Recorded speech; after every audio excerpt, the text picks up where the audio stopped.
नमस्कार, FM news में स्वागत है आपका। मैं मनीषा कौशल और बात सबसे पहले सीएम पुष्कर सिंह धामी की। डीडी हाट में स्वामी विवेकानंद की प्रदेश में सबसे ऊंची प्रतिमा का उन्होंने अनावरण किया। डीडी हाट नर्सरी चौराहे पर नगर पालिका ने करीब 6,83,000 रुपए की लागत से स्वामी विवेकानंद की 18 फुट ऊंची प्रतिमा का निर्माण किया है। इस प्रतिमा को हल्द्वानी के राधे श्याम शर्मा ने बनाया है।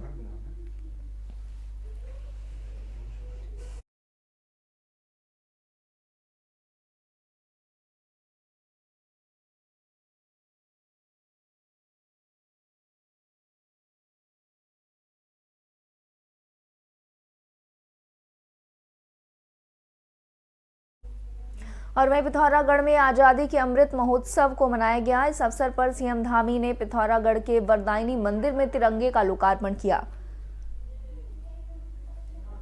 इस दौरान सीएम धामी बोले कि मुझे वरदायिनी मंदिर परिसर में स्थापित किए गए 100 फीट ऊंचे तिरंगे का लोकार्पण करने और इसे फहराने का सौभाग्य मिला। हमारा राष्ट्रीय ध्वज हर प्रदेशवासी की आन बान और शान है और यहाँ लहराता ये तिरंगा आम जनमानस की देशभक्ति को और मजबूत करेगा। आपको बता दें कि इससे पहले सीएम धामी ने जिले जनपद स्तरीय अधिकारियों के साथ क्षेत्र में जारी विकास कार्यों को लेकर समीक्षा बैठक की। बैठक में विकास कार्यों को बढ़ावा देने और इनकी गति में तेजी लाने के दिशा निर्देश भी दिए गए। कलेक्ट्रेट भवन पिथौरागढ़ में जनता मिलन कार्यक्रम के दौरान तमाम क्षेत्रों से आए लोगों की समस्याएं सुनी और उनके निस्तारण के लिए संबंधित अधिकारियों को दिशा निर्देश दिए।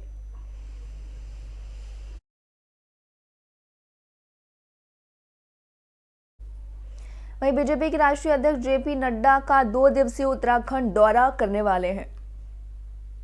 पार्टी के प्रदेश चुनाव प्रभारी प्रहलाद जोशी की मौजूदगी में प्रदेश बीजेपी मुख्यालय में आयोजित हुई पार्टी की टोली बैठक। इस दौरान राष्ट्रीय अध्यक्ष के दौरे के साथ ही चुनाव के दृष्टिकोण से आगामी कार्यक्रमों को लेकर भी चर्चा हुई। इस बीच प्रदेश अध्यक्ष मदन कौशिक ने बताया कि बैठक में मुख्य रूप से पार्टी के आगामी कार्यक्रमों को लेकर विमर्श किया। साथ ही इस बात पर भी जोर दिया कि चुनाव की दृष्टि से संचालित हो रहे कार्यक्रमों में कहीं कोई कमी बेशी न रहने पाए।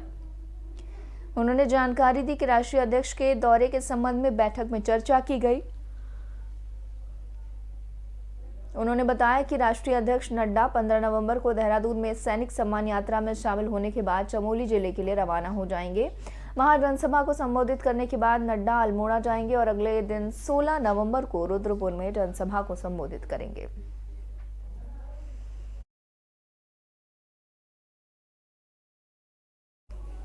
वहीं प्रदेश के पूर्व मुख्यमंत्री हरीश रावत बद्रीनाथ पहुंचे। उनके साथ पूर्व कैबिनेट मंत्री यशपाल आर्य और अन्य कांग्रेस कार्यकर्ता भी मौजूद रहे।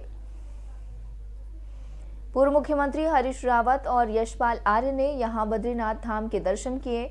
उन्होंने बद्रीनाथ सिंह द्वार पर जय बद्री विशाल के जयकारे भी लगाए। हरीश रावत केदार बाबा के दर पर पहुंचे थे और उन्होंने जीत का आशीर्वाद मांगा। यशपाल आर्य के साथ बद्रीनाथ धाम के दर्शन करने हरीश रावत पहुंचे हैं। आपको बता दें कि 20 नवंबर को बद्रीनाथ के कपाट बंद हो रहे हैं। जीवन की सबकी आकांक्षा रहती है। भगवान बद्रीनाथ की शरण में है, उनका आशीर्वाद मिला है, उनकी कृपा की आकांक्षी है। लोक कल्याण हो, जन कल्याण हो, हमारी पार्टी का कल्याण हो, हमारा कल्याण हो, हमारे परिवार का कल्याण हो, यही कामना है। और वहीं पूर्व सीएम हरीश रावत रामलीला मैदान दौलाघाट विधानसभा सोमेश्वर पहुंचे। कार्यकर्ताओं ने हरीश रावत का जोरदार स्वागत किया। सोमेश्वर में पूर्व सैनिकों और शहीदों के परिजनों का हरीश रावत ने सम्मान किया। पूर्व कैबिनेट मंत्री यशपाल आर्य, राज्यसभा सांसद प्रदीप टमटा समेत कई कांग्रेस कार्यकर्ता मौजूद रहे। हरीश रावत ने कार्यक्रम को संबोधित करते हुए कहा कि हमारी सरकार 2 पेंशन देती थी, लेकिन बीजेपी ने लोगों से 1 पेंशन छीन ली। उन्होंने वादा किया कि अगर कांग्रेस सरकार आती है तो हम अपनी बेटियों और बहनों के लिए सार्वभौम पौष्टिक आहार योजना शुरू करेंगे।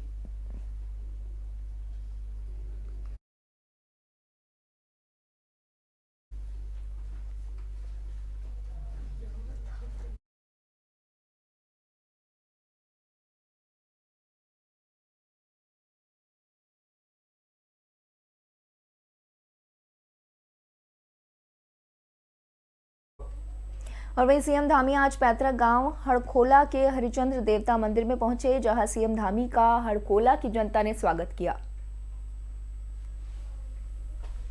सीएम धामी ने हरिश्चंद्र देवता मंदिर में परिवारजनों के साथ पूजा अर्चना की। इस अवसर पर सीएम धामी ने हरिश्चंद्र देवता से समस्त प्रदेशवासियों के लिए सुख, समृद्धि, खुशहाली और आशीर्वाद बनाए रखने की कामना की।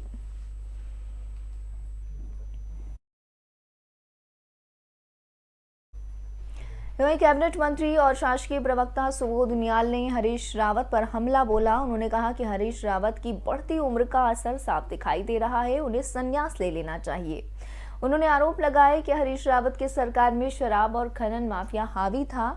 कहा कि उनके मंत्रित्व काल में 157 खनन के लॉट बांटे गए। हरीश रावत ने उनियाल के आरोप को खारिज किया और कहा कि उनके कार्यकाल में एक भी लॉट आवंटित नहीं किया गया।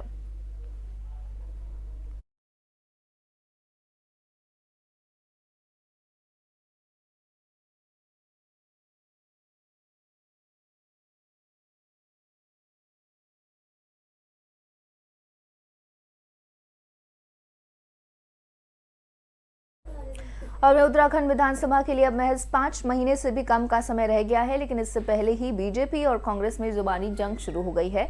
अब उत्तराखंड के पूर्व सीएम हरीश रावत पर एक बार फिर वन मंत्री हरक सिंह रावत ने निशाना साधा है। उन्होंने अपनी पार्टी को नसीहत देते हुए कहा कि वो टारगेट करने से मजबूत हो रहे हैं। इससे पहले अमित शाह और प्रहलाद जोशी भी हरीश रावत पर निशाना साध चुके हैं।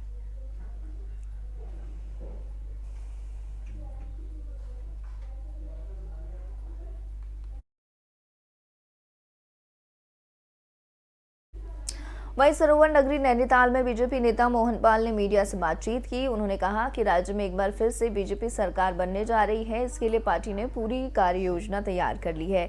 बीजेपी घर घर चलो गांव चलो के तहत अपनी रणनीति को आगे बढ़ाने के लिए बैठक भी कर रही है। मोहन पाल ने बीजेपी से कांग्रेस में शामिल हुए यशपाल आर्य और उनके पुत्र संजीव आर्य पर निशाना साधते हुए कहा कि पिता पुत्र दोनों ही अवसरवादी और सत्ता लोभी हैं, लिहाजा उनके कांग्रेस में जाने से पार्टी को कोई नुकसान नहीं होने वाला है। वहीं नैनीताल विधानसभा से टिकट की मांग को लेकर उन्होंने कहा कि पार्टी जिसको भी टिकट देगी वो उसका पूरा समर्थन करेंगे और नैनीताल विधानसभा सीट में एक बार फिर से बीजेपी का परचम लहराएंगे। नैनीताल की जो समस्याएं हैं, जिनको हमने अच्छे तरीके से समझा, अभी प्रेस वार्ता में बताया भी है, आप लोग पीठ पर हैं, उन समस्याओं का निवारण करेंगे। और साथ में अभी हमने ये भी बताया आप लोगों को कि यहाँ के चेयरमैन जो है नगर पालिका के, वो कांग्रेस के हैं। उसके बावजूद भी हमारी पार्टी ने, उनकी डिमांड 4.5 करोड़ की थी, हमने उनको 11 करोड़ रुपये दिया है ताकि यहाँ के विकास कार्यों को न रोका जाए। हमारी पार्टी में कहीं किसी चीज़ के लिए मतभेद नहीं है, चेयरमैन कोई भी हो, विधायक कोई भी हो, हमारी पार्टी जनता के बीच में जनता के काम को करती है। और हमारा नारा भी है सबका साथ सबका विकास, उसी लक्ष्य को लेकर के चल रहे हैं। तो हमारे युवा मुख्यमंत्री हैं, आप देख रहे होंगे रात और दिन वो इश्यूज में है कि चुनाव होगा, अगली सरकार हमारी बनेगी, युवा मुख्यमंत्री बनेगा। और जब युवा मुख्यमंत्री बनेगा तो आज से ही उन्होंने अपना पूरा क्षेत्र घूमने का लगा दिया है। लगभग 3 महीने चुनाव के हैं। इन 3 महीनों में हम लोग सब मिल करके भारतीय जनता पार्टी के लिए काम कर रहे हैं और भारतीय जनता पार्टी को नैनीताल विधानसभा से जिताएंगे, जो भी करना।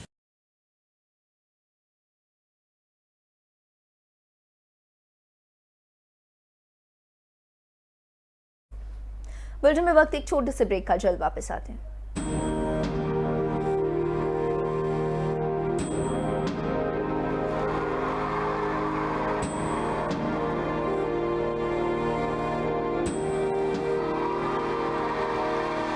अब बच्चा बच्चा देशभक्ति पढ़ेगा, अब बच्चा बच्चा देशभक्त बनेगा। दिल्ली के स्कूलों में हमने देशभक्ति पाठ्यक्रम पढ़ाना शुरू किया है। जब हर बच्चा भारत माँ का वीर सपूत बनेगा, तभी बनेगा भगत सिंह के सपनों का भारत, तभी बनेगा बाबा साहब के सपनों का भारत।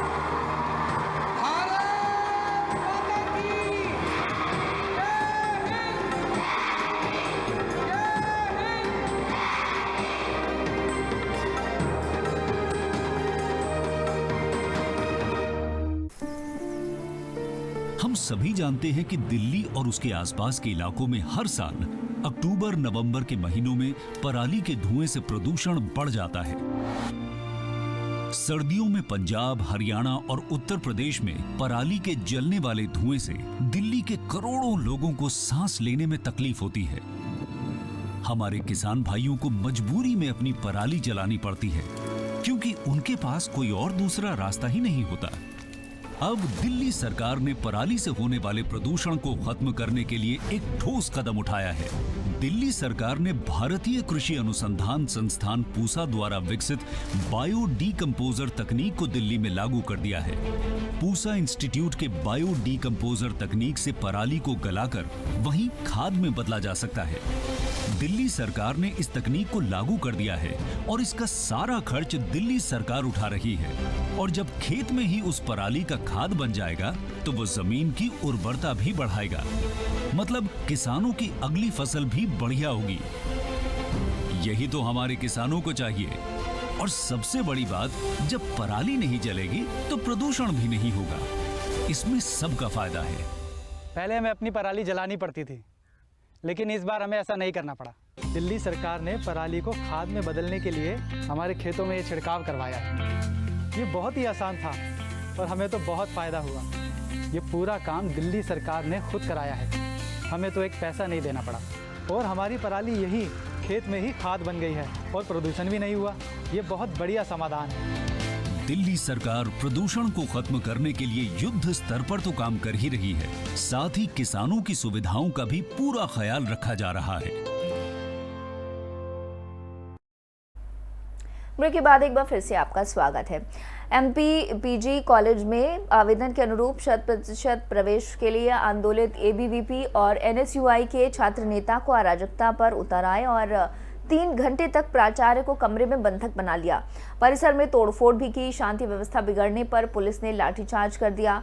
लाठीचार्ज के बाद राजनीति गरमाने लगी है। अखिल भारतीय विद्यार्थी परिषद के छात्रों की ओर से विरोध प्रदर्शन के सफल होने के बाद अब कांग्रेस भी इसमें शामिल होने का बयान जारी कर दिया है। ऐसे में चुनावी माहौल में राजनीति की रोटी सेकने के लिए इसे तूल देने का प्रयास किया जा रहा है। कॉलेज के छात्रों ने कोरोना के बाद खुले परिसर में सीटें बढ़ाते हुए सभी को प्रवेश देने की मांग की है। छात्रों का कहना है कि सभी 10,000 आवेदकों को कॉलेज में प्रवेश दिया जाएगा।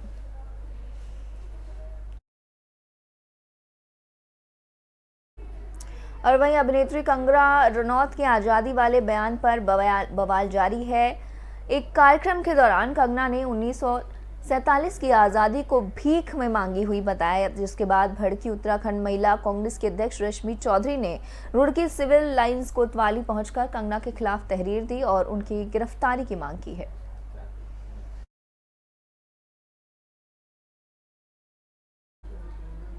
और वहीं आज डोईवाला में बाल विकास विभाग और बीएलओ के सौजन्य से मतदाता जागरूकता रैली निकाली गई, जिससे डोईवाला तहसीलदार सुशील सैनी ने हरी झंडी दिखाकर रवाना किया। प्रशासन की पूरी टीम मुस्तैदी के साथ जुड़ी है। आगामी विधानसभा चुनाव को लेकर नई वोटर लिस्ट बनाने का काम बड़े स्तर पर किया जा रहा है और जिला प्रशासन मतदाताओं को लगातार जागरूक करने का अभियान चलाया गया है, जिसके चलते आज डोईवाला में भी मतदाता जागरूकता रैली निकाली गई, जिसकी शुरुआत डोईवाला तहसील से शुरू कर नगर चौक होते हुए हिमालयन चौक पर रैली खत्म हुई। और युवा कल्याण विभाग के बाल विकास के जो एम्प्लॉई हैं और युवक मंगल दल और महिला मंगल दल के द्वारा ये जो रैली निकाली जा रही है, ये मतदाता जागरूकता, जो नए मतदाता जुड़ने हैं, जो 18 वर्ष की आयु पूर्ण कर चुके हैं, उनको जोड़ने के लिए कि वो अपना नाम दर्ज कराएं, फोटो पहचान पत्र अवश्य बनाएं, इसलिए रैली निकाली जा रही है। और जागरूकता रैली जो है कि हमारे जो 18 वर्ष से ऊपर के जो बच्चे छूट गए हैं, वो सब हमारे जो है मतदान के लिए जो है उनका प्रपत्र भरा जाना चाहिए। हमारे बीएलओ बूथ में जो 13 और 14 भी जो है स्पेशल डे है, सब लोग जो है अपना मतदाता जो है पहचान पत्र बनाएं, इसके लिए जो है जागरूक किया जा रहा है ताकि सभी लोग अपने मत का प्रयोग कर सकें। और वहीं हिमालयन इंस्टीट्यूट हॉस्पिटल के संस्थापक स्वामी राम का आज 26वां समाधि दिवस है। इस मौके पर कार्यक्रम का आयोजन किया गया, जिसमें रक्षा राज्य मंत्री अजय भट्ट शामिल हुए। रक्षा राज्य मंत्री ने दीप प्रज्वलित कर कार्यक्रम का शुभारंभ किया। स्वामी राम के समाधि स्थल पर हर साल हिमालयन इंस्टीट्यूट की तरफ से देश में सामाजिक सेवा करने वाली महानुभूति को 5 लाख रुपए और प्रशस्ति पत्र देकर मानवता सेवा पुरस्कार दिया जाता है। संस्थान में अच्छे से काम करने वाले कर्मचारियों को भी सम्मानित किया जाता है। कार्यक्रम के दौरान केंद्रीय राज्य मंत्री अजय भट्ट ने कहा कि हिमालयन इंस्टीट्यूट लगातार उत्तराखंड के हित के लिए काम कर रहा है, जिसमें संस्था के सैकड़ों गांव तक पेयजल पहुंचाने के साथ सूबे के 1000 युवाओं को होम स्टे ट्रेनिंग और पहाड़ों से हो रहे पलायन को रोकने के लिए कार्य किया जा रहा है। संस्था के संस्थापक स्वामी राम की पुण्यतिथि पर श्रद्धा सुमन अर्पित करते हुए संस्था के कार्यों की उन्होंने जमकर सराहना की। इस योजना में जो उत्तराखंड के कुछ युवा हैं जो इस योजना को लागू करना चाहते हैं, तो उनको ट्रेन किया जाए, उनका हाथ पकड़ के इस योजना को धरातल पे लागू किया जाए। तो इसके लिए हमने 1000 युवाओं को प्रशिक्षित करने का अपना लक्ष्य रखा है। और आज इनमें से कुछ आए थे, जो हमारा पहला बैच था 100 बच्चों का, उनमें से कुछ बच्चे आज आए थे जिनको ये उनका जो ट्रेनिंग कंप्लीट होने का जो सर्टिफिकेट था वो उनको दिया गया है। और हम इस योजना को धरातल पे लागू करके दिखाएंगे, क्योंकि उत्तराखंड में पर्यटन ही एक ऐसा एकमात्र, मैं इसको रोजगार का साधन भी कहूँगा, उद्योग भी कहूँगा, कि जिसको अगर धरातल पे लागू कर दिया जाए तो उत्तराखंड की खास करके पहाड़ी जिलों से पलायन को हम रोक सकते हैं। स्वरोजगार वहाँ लोगों को मिलेगा, तो वहाँ का युवा वहीं रह कर के काम करेगा, रोजगार का सृजन होगा और वो नए लोगों को भी, नए बच्चों को भी रोजगार दे पाएगा। स्वामी जी विश्व की धरोहर हैं। जिस तरह से उन्होंने एक शंकराचार्य के बाद इतना बड़ा प्रकल्प खड़ा किया, मानव की सेवा करने की मन में ठानी, और आज आप देख रहे हैं कि उनके अनुयायी लगातार आगे बढ़ रहे हैं। मेडिकल साइंस में तो इतना बड़ा प्रकल्प यहाँ खड़ा हो गया, इतना बड़ा हॉस्पिटल, यूनिवर्सिटी खड़ी हो गई अब तो विभिन्न प्रकार से। लेकिन गांव घरों के अंदर 500 से ज़्यादा जगहों पर आपने पानी दे दिया है, 14,000 से ज़्यादा आपने शौचालय दे दिए हैं। इसी तरह से आपने करीब करीब 1000 लोगों को होम स्टे की आप ट्रेनिंग दे रहे हैं और हाथ पकड़ के कह रहे हैं नहीं, आप पलायन मत करिए। स्वामी जी विश्व की धरोहर हैं। वहीं 17 से 18 अक्टूबर को चमोली जिले की सीमांत क्षेत्र जोशीमठ के भलगांव में बारिश से काफी क्षति हुई थी, जिसके बाद ग्रामीणों ने शासन और प्रशासन से गांव में हो रहे भूस्खलन के स्थायी समाधान के लिए विस्थापन की मांग की थी। लंबे समय बाद भी शासन और प्रशासन की तरफ से किसी भी तरह की कार्रवाई नहीं किए जाने से ग्रामीण आक्रोशित हैं। आपको बता दें कि ग्रामीणों ने सांसद और विधायक के सामने भी गाँव में बिगड़ते हालात को देखते हुए स्थायी विस्थापन की मांग भी रखी थी, लेकिन वर्तमान समय तक भी किसी तरह की कार्रवाई नहीं होने से ग्रामीणों का गुस्सा बढ़ता जा रहा है। गांव के हुकुम सिंह का कहना है कि बलगांव की सुरक्षा के लिए स्थायी समाधान नहीं किया जाता है। गुस्साए ग्रामीणों ने समस्या का समाधान जल्द न करने पर चेतावनी दी है। 2022 के विधानसभा चुनाव का बहिष्कार करेंगे।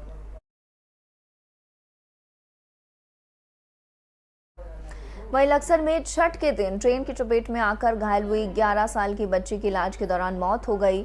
बच्ची का शव अस्पताल प्रशासन ने पोस्टमार्टम के बाद उनके घर पहुंचा दिया है। रेलवे ट्रैक पार करते समय 11 साल की बच्ची और उसका 14 साल का भाई ट्रेन की चपेट में आ गया था। हादसे में लड़के की मौत मौके पर ही हो गई, लेकिन बच्ची गंभीर रूप से घायल हो गई थी, जिसे इलाज के लिए अस्पताल में भर्ती कराया गया है। बेटी के शव को देखते ही घर में कोहराम मच गया। फिलहाल लक्सर के विधायक संजय गुप्ता ने पीड़ित परिवार को ढांढस बंधाया और परिवार को सरकार की तरफ से 4 लाख की मदद का ऐलान किया। ये छठ पूजा के दिन प्रातःकाल अपने माता पिता के साथ जा रहे थे और ये ट्रेन की चपेट में दीपांशु, एक 13 वर्षीय बच्चा, और उसकी बहन आरुषि जो 11 वर्षीय थी, दोनों ट्रेन की चपेट में आने से घायल हो गए थे। जिससे दीपांशु की तो उसी समय मृत्यु हो गई थी और बाहरी उपचार देने के बावजूद भी आरुषि नहीं बच सकी।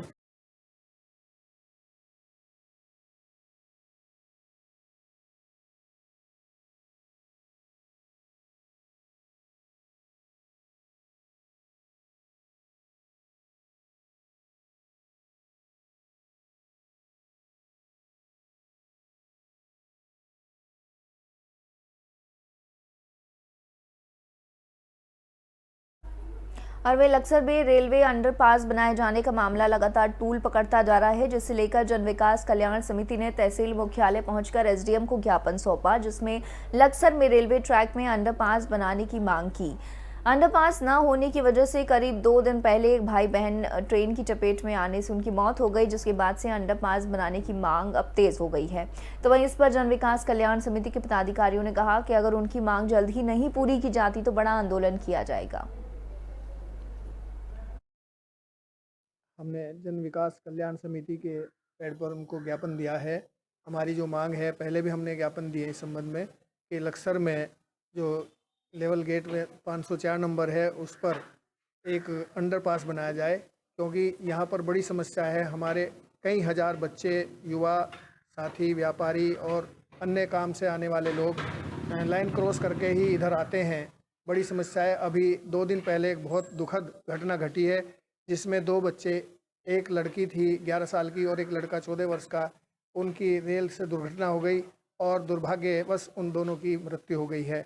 हमें उनकी इस दुखद पर बहुत दुख है।